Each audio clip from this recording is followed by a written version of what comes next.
Well, a New Zealand high school teacher has had his teaching registration cancelled after he refused to use the preferred pronouns and name for a 14-year-old student in the teacher's maths class who was in the process of transitioning from a girl to a boy.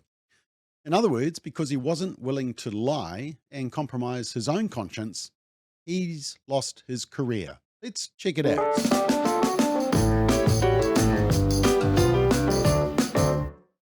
So before we deal with this case, here's some other decisions made by the Teachers' Council. Teacher censored after assaulting daughter, but kept registration. He wrapped his hands around his teenage daughter's neck, shook her vigorously, and threatened to kill her after discovering the nature of her sexual activity, but can still teach. Preschool teacher drove to work drunk, but keeps teaching license, has had 3 drink driving criminal prosecutions, and 1 previous teacher tribunal decision relating to alcohol use. Hey, but can still teach.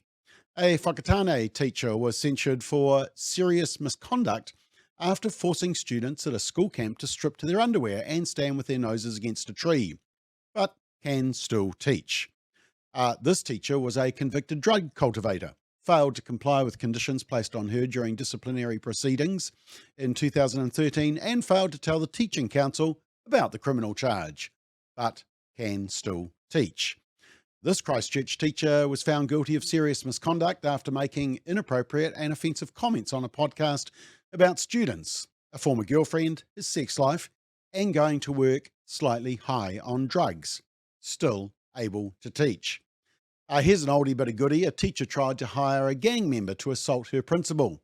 The teacher also fabricated grades for work not done by the students, forged the head of department's signature, and lied about what classes she had taught. The teacher feared she was going to be fired, so hatched a plan for one of her students' grandfathers to threaten the principal. Yep, so got a student involved. The teacher told a colleague she had arranged for the principal to be capped. And despite her unprofessional actions and serious misconduct, the Teachers' Council has given the teacher permission to return to the classroom. She can still teach. Or this teacher. This one didn't even make it to the Teachers' Council, but 22 parents laid a joint formal complaint about a handout given to pupils aged 11 to 13 that detailed 5 different legal classifications of sex: genital, digital, object, oral, and anal. The 2-page document also included details about different sex acts, including using hands and feet to sexually pleasure someone, and sex toys for 11 and 12-year-olds. But yep, that's all fine, can still teach. So on to this latest case. And according to the New Zealand Herald report, it says this. The decision released publicly today said a 14-year-old student in the teacher's maths class was in the process of transitioning from girl to boy, and a preferred male name was recorded in the school's online portal. However, the maths teacher refused to call the student by his preferred name and pronouns. He later met with the student during a morning tea break and told him gender transition went against his Christian beliefs. The student came up with a compromise, telling the teacher he could refer to him by his preferred name, but continued to use she/her pronouns. The teacher again refused, adding words to the effect of not wanting the student to go down a path of sin. I have a question. Did the parents know about this? Had they requested an official change of name? We don't know. Nobody seems to have seen that as important. But under the law, which is quite important, it says this. You can change your child's name in New Zealand if they are 15 or under. The parents can. Once your child is 16, then they can apply themselves with your consent. So legally, the parents have to be involved in a name change. A 14-year-old cannot legally change their own name. The school cannot unilaterally change the name of the child on the official records. A nickname, sure. I was sometimes Robert and sometimes Bob at school, although my records always showed Robert because that's my official name. Now, radical groups like Inside Out will say, change the name, go with the new identity and name. Sorry, they're not lawyers. The law says the parents have to be involved, end of story. And the Ministry of Education should be abiding by that, but they're not. The decision says that the name change was recorded on Kmart, the school's online portal. But was it a legal name change? Did the parents know? Did the parents consent? The problem is that schools are being told to keep this type of stuff secret from parents if that's what the child wants. Yeah, what the child wants. And as I've said, any policy that separates children from their parents, like sneaking pregnant girls off for an abortion or change the sex on your birth certificate, or assist puberty blockers and preferred pronouns without parental involvement or consent, is a major, major problem. Your children do not belong to the state. They belong to their family. Now, the teacher correctly told the tribunal, quote, "You cannot compel a teacher to call a student by a name that is not their legal name," end quote. Exactly. You cannot compel someone to lie or to break the law. Let me repeat that. You cannot compel someone to lie or to break the law. The other thing is that the report sort of makes out that the teacher accosted the student during the break and told her in no uncertain terms that he wasn't listening to her. But what the decision says is, quote, "He had a meeting with the student during a morning tea break and stated that transitioning was against his religion." In other words, in all good conscience, he told her he wouldn't tell a biological lie, and he thought that what she was doing and asking him to do was wrong. If a student told a teacher that he was off to take drugs during the break, would you expect the teacher to communicate a value judgment on that? If a student told a teacher that she was off to have sex with her boyfriend after school, would you expect the teacher to communicate a value judgment on that? If a student told a teacher that he was off to have a fight with a guy that was now dating his ex-girlfriend, should the teacher say something about that? If a student told a teacher that she thought she was overweight when she was actually very skinny and that she was making herself vomit during every break, would you expect the teacher to communicate a value judgment on that? Would you like to think that the teacher might refer the student to a counsellor? See, I don't see much opposition to teachers pushing Pink Shirt Day and diversity clubs and LGBT messaging around the school. So the New Zealand Herald report continues. The tribunal heard that because of the man's Christian beliefs, he refused to accept the concept of gender transitioning as a whole and refused to call them by their preferred name or pronouns. During his testimony, the teacher also continued to misgender the student and claimed he didn't have to use their preferred name because the student was under the age of 18. Well, legally, he's correct. And he's not misgendering the student because based on his correct understanding of biology, you can't change your gender. The tribunal, however, retorted by suggesting the teacher would have no problem referring to a Matthew as Matt if they so wished. Well, that's a completely stupid argument. Matthew is male. Matt is male. Duh. This name change requested by the 14-year-old is likely to be a female name to a distinctly male name. We don't actually get told in the decision, but that's almost for sure what it will be. Further submissions saw the teacher compare pronouns to a hypothetical case where a student wants to identify as earthly royalty or a judge and wanted to be referred to using the pronoun Your Honour. Although these examples may seem absurd, the teacher said, they are the same logic as calling a girl a boy or a boy a girl and may lead to abuse of teachers and others. Is it appropriate for a teacher to call a student by the pronoun Your Honour or to expect teachers to refer to students as different animals? Well, once again, he's correct. Now, this is where the teacher really should have got legal advice. I really wish he'd made contact with us because it's a really important case and he could have really pushed back on all of this. When he got in front of the tribunal hearing, he proceeded to preach a sermon on biblical sexuality and the sanctity of life, which, yeah, great in a church, but probably not appropriate when you're dealing with the Teachers' Council.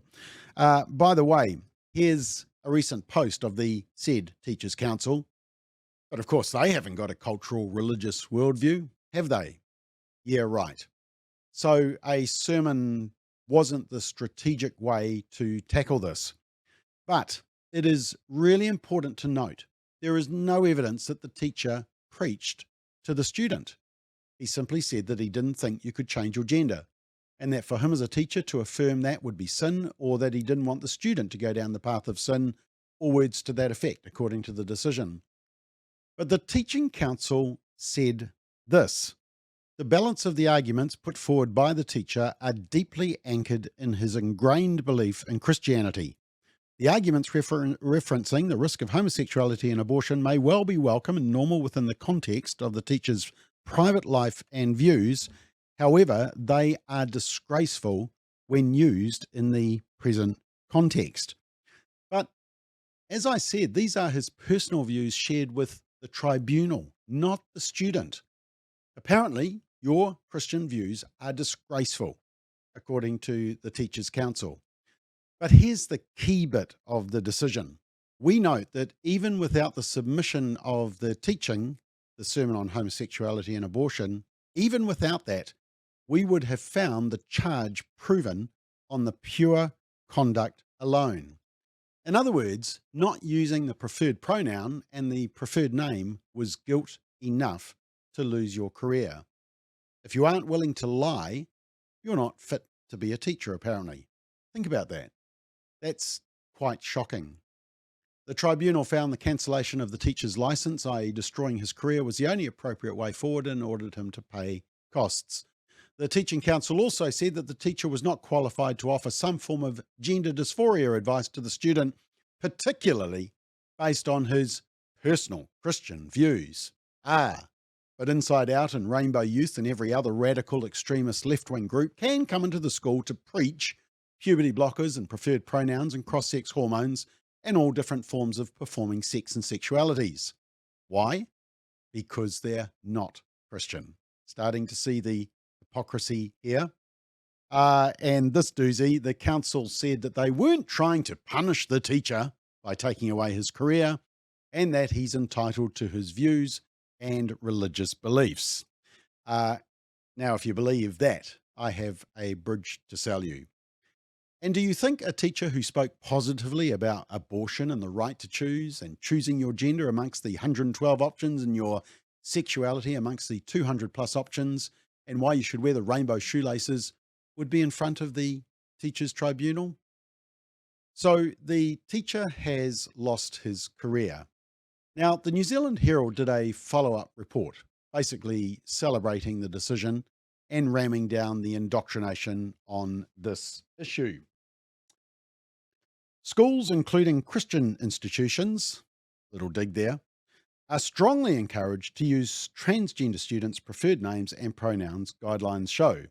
Ministry of Education General Manager Sila Finau said today that boards of all schools were required by law to cater to students with different needs and make sure that school was a physically and emotionally safe environment.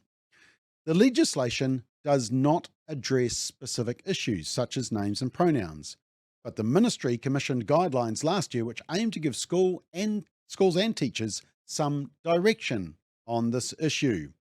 The guidelines by Inside Out said that using a person's chosen name and pronouns was about respecting their right to self-determination.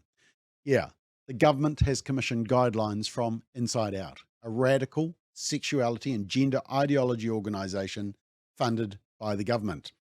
Let me tell you what else they also advise schools in this document.